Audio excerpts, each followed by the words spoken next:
Bonjour à toutes et à tous. Aujourd'hui, nous nous retrouvons pour une nouvelle vidéo sur l'école lyonnaise. L'école lyonnaise est un mouvement littéraire du XVIe siècle. C'est un courant poétique français qui rassemble plusieurs poètes humanistes inspirés par la Renaissance italienne et les thèmes de l'amour, du savoir et de la spiritualité. Tout d'abord, nous allons contextualiser le mouvement, puis nous parlerons des caractéristiques littéraires.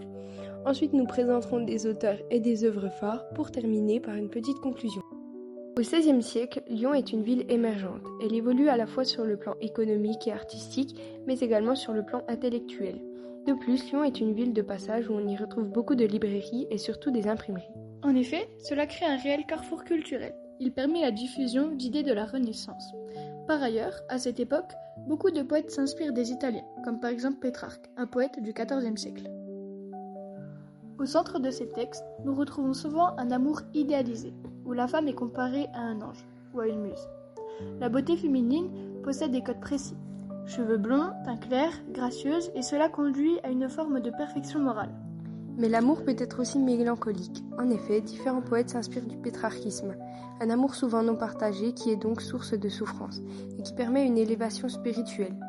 Mais les poètes s'inspirent également du néoplatisme. C'est une doctrine inspirée de Platon. C'est un amour qui permet d'accéder au beau, au bien, au divin.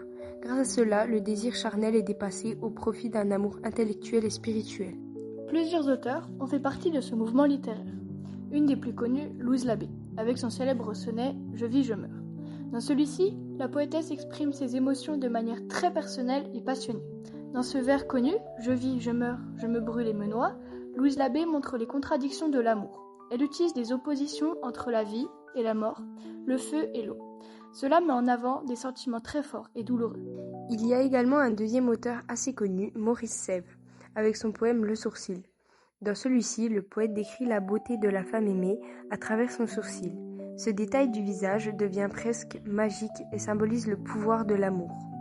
Dans le vers Sourcil qui chasse et provoque les nus, Maurice Sèvres donne un pouvoir presque surnaturel au sourcil de la femme. Cela montre l'idéalisation de la femme et la puissance de sa beauté. Ce mouvement littéraire a permis de diffuser des formes poétiques nouvelles. L'école lyonnaise contribue à populariser le sonnet, forme venue d'Italie qui deviendra par la suite l'un des genres majeurs de la poésie française.